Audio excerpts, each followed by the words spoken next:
Hello friends, आप सबका स्वागत है हमारे यूट्यूब चैनल आईटी स्टडी पे।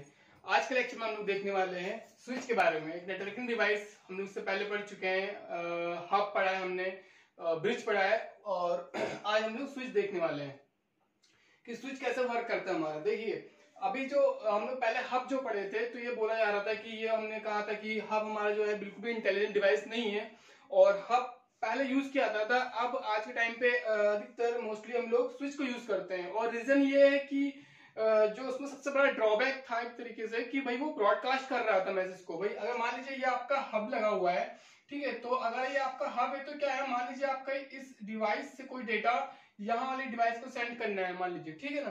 तो क्या होता था कि इसने कोई उस फाइल्स को भेजा इस हब के पास, यहाँ पर आया, और इस हब में एक सिंगल ये बस टोपोलॉजी की तरह ये वर्क करता था, ठीक है ना। एक सिंगल पाथ था इस पर भेजने के लिए।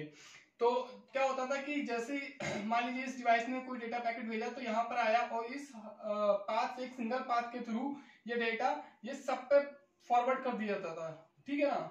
ये मतलब क्या करता था कि जितने भी उसके पोर्ट पे जितने भी सिस्टम कनेक्ट हैं, हर पोर्ट पे वो अपने उस फाइल को या उस डेटा को ब्रॉडकास्ट कर देता था। तो इसे सबसे बड़ा ड्रॉबैक कहा जाए कि ड्रॉबैक मिल रहा था उनको कि हमारी प्राइवेसी जो थी, हमारी सिक्योरिटी कहीं ना कहीं इसमें लॉस हो रही थी, ठीक है ना। क्योंकि मुझे पर्टिकुलर इसी सिस्टम को डेटा भेजना था, बट वो सबके पास जा रहा था।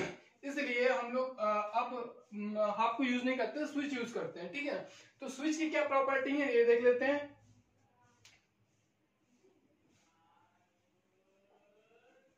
देखिए, अगर स्विच की बात करेंगे तो स्विच जो होता है हमारा लेयर 2 पे काम करता है। लेयर 2 हमारी कौन सी होती है? डेटा लिंक लेयर है, डेटा लिंक लेयर, ठीक है ना। डेटा लिंक लेयर पे हमारा काम करता है। डेटा लिंक की जहां बात आती है, इसका मतलब वहां पे वो डिवाइस अगर डेटा लिंक लेयर पे काम कर रही है जो डिवाइस, तो वो मैक एड्रेस को रीड कर सकती है, मैक एड्रेस को स्टोर कर सकती है, ठीक है ना। तो इसका मतलब कि जो स्विच होगा ये हमारा मैक एड्रेस को लेगा, ठीक है ना, मैक एड्रेस को लेगा। और क्या होता है, ये हमारा फुल डुप्लेक्स पे काम करता है। फुल डुप्लेक्स का मतलब सब लोग जानते हैं, हम लोग पहले पढ़ चुके हैं, हाफ डुप्लेक्स, फुल डुप्लेक्स और सिंप्लेक्स। फुल डुप्लेक्स में क्या था, जैसे आपका ये सेंडर है, ये रिसीवर है, तो क्या है कि सेंडर डेटा सेंड भी कर रहा है, रिसीवर रिसीव कर रहा है, उसके बाद क्या है कि जो रिसीवर है वो भी डेटा को सेंड कर सकता है उसी टाइम पीरियड में। मतलब कि एक उसी टाइम पे आप डेटा सेंड भी कर रहे हो, रिसीव भी कर रहे हो, तो ठीक है ना। अगर ऐसा कहीं डेटा ट्रांसमिशन हो रहा है तो उसको हम लोग बोलते हैं फुल डुप्लेक्स। तो स्विच जो होता है हमारा फुल डुप्लेक्स पे काम करता है, ठीक है। उसके बाद आता है मेंटेन कैम टेबल। भाई ये क्या करता है, जो स्विच होता है हमारा ये कैम टेबल, जो इसकी जो खुद की एक टेबल होती है उसको मेंटेन करता है, उसके अकॉर्डिंग ये डेटा को, फाइलों को मैनेज करके सेंड करता है। कैम टेबल का मतलब जो कंप्यूटर एक्सेसिबल मेमोरी होती है ये स्टोर कर करता है उस टेबल के अकॉर्डिंग। अब मान लीजिए जैसे ये आपका जो सिस्टम लगा है, ए है, ये बी है, सी है, डी है, ई एफ जी एच, ठीक है ना। ये पोर्ट 1 है, ये 2 है, 3 है, 4 है, 5, 6, 7, 8। मान लीजिए एक पोर्ट का आपने एक स्विच ले रखा है और उसमें हर पोर्ट पे सिस्टम कनेक्ट है, ठीक है।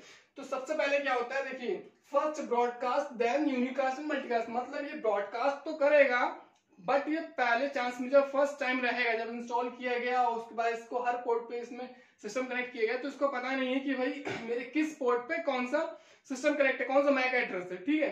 तो सबसे पहले क्या करेगा, ये क्या जैसे पोर्ट 1 है, 2 है, 3 है, 4 है, 5, 6, 7, 8। तो जैसे मान लीजिए सिस्टम ए ने जो पोर्ट 1 पर है, इसमें कोई डेटा सेंड करना था इस 5 वाले पे, 5 जो पोर्ट 5 है, यहाँ पे सिस्टम ई है, ई को इसको डेटा सेंड करना। तो सबसे पहले फर्स्ट चांस में क्या है, इसकी जो कैम टेबल है ब्लैंक रहेगी, ठीक है ना, क्योंकि उसको कोई पता ही नहीं है अभी कि मेरे किस पोर्ट पे कौन सा सिस्टम या कौन सा मैक एड्रेस है। तो क्या करेगा, जो भी फाइल जैसी मिलेगी ये उस मैसेज को या उस फाइल को पूरे में ब्रॉडकास्ट कर देगा पहले टाइम, फर्स्ट टाइम पे, ठीक है ना। तो फर्स्ट टाइम में ब्रॉडकास्ट करेगा तो जो भी डेटा पैकेट्स होगा, उस डेटा पैकेट्स हमने बता रखा है कि उसमें सोर्स का आईपी एड्रेस और डेस्टिनेशन का आईपी एड्रेस रहता है, ठीक है ना। यहाँ पे इसके साथ इसका मैक एड्रेस भी जाएगा। लेयर 2 की बात कर रहे हैं तो मतलब मैक एड्रेस होगा, ठीक है ना। तो मैक एड्रेस लिखा होगा, तो मैक एड्रेस क्या है, जिस डेस्टिनेशन का भी रहेगा, तो वो क्या करेगा, जब ब्रॉडकास्ट करेगा तो जिस भी सिस्टम का मैक एड्रेस होगा उसके फ्रेम्स में, ठीक है ना, उस फ्रेम्स में जिस भी मैक एड्रेस, जिस भी डेस्टिनेशन का मैक एड्रेस होगा, वो क्या करेगा, उसका एक भाई सबके पास गया तो उसमें इसका अगर मैक एड्रेस मिला तो ये क्या करेगा, ये जो मैं स्विच होगा इसको एक एक्नॉलेजमेंट भेज देगा, ठीक है ना। एक एक्नॉलेजमेंट भेजेगा कि भाई ये डेटा पैकेट जो फ्रेम्स है ये मेरा, ये फाइल मेरे लिए है, ठीक है ना, मुझे भेजी गई है। तो ये जान जाए कि मेरे पोर्ट 5 पे कौन सा सिस्टम कनेक्ट है, सिस्टम ही। तो पोर्ट 5 पे हमारा कौन सिस्टम है, सिस्टम ही कनेक्ट है। और 1 पे रिक्वेस्ट भेजी गई थी, मतलब जो हमारा सिस्टम ए है वो 1 पे कनेक्ट है। वैसे ही ये सिस्टम 2 अगर पोर्ट से अगर आपको मिल रहा है, मतलब बी वाला जो हमारा है वो पोर्ट बी से कोई डेटा सेंड करना चाह रहा है, मान लीजिए पोर्ट 8 पे इस सिस्टम एच को, तो क्या उसमें भी आपको डेटा फ्रेम्स मिलेगा, उसमें भी आपका मैक एड्रेस होगा।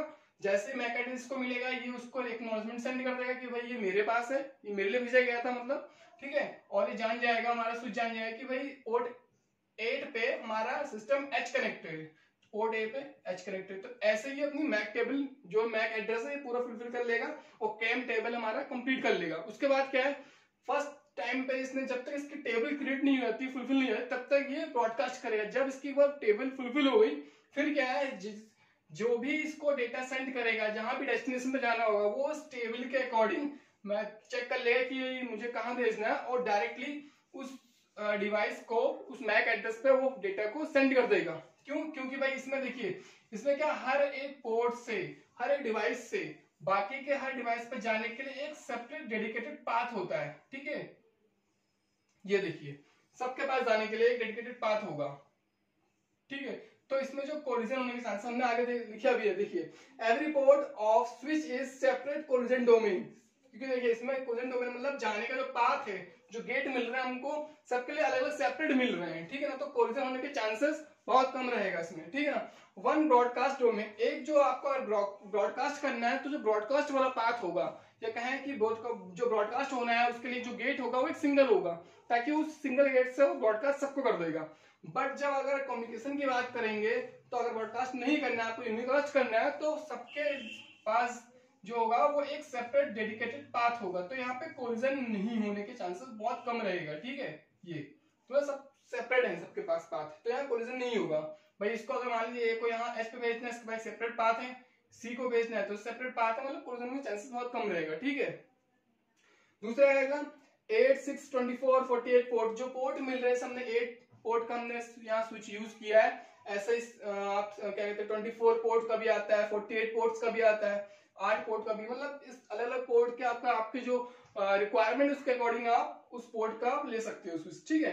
उसका अगर स्पीड की बात करें तो इसमें स्पीड हमको स्लो मिलती है। अगर आप वायरलेस कनेक्शन प्रोवाइड कर रहे हो अपने लिए, आपने नेटवर्क जो बनाया है वायरलेस बना रखा है, ठीक है ना। मान लीजिए आपने नेटवर्क कैसे बनाया, मान लीजिए एक ये राउटर लगा हुआ आपका, यहाँ पे मेन केबल आई हुई है जो आपने आईएसपी के थ्रू कनेक्शन लिया हुआ है, ठीक है, ये हो गया।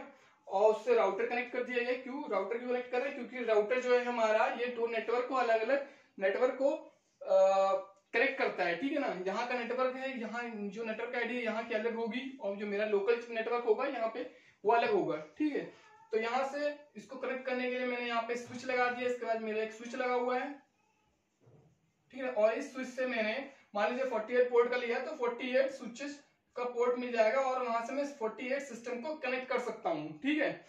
तो क्या है कि अगर ये कनेक्शन जो मैंने सिस्टम कनेक्ट किए हैं ये वाले, ठीक है ना, इस स्विच से, ये अगर मैंने वायरलेस कनेक्शन दे रखा है बिना वायर के, डायरेक्टली ना वायरलेस कनेक्शन मिला है मुझे, अगर मैंने यूज कर रहा हूँ मैं यहाँ पे, तो जो मुझे स्पीड मिलेगी वो 10 Mbps तक की मुझे स्पीड, डेटा ट्रांसफर स्पीड मिलेगी यहाँ पे स्विच में, ठीक है।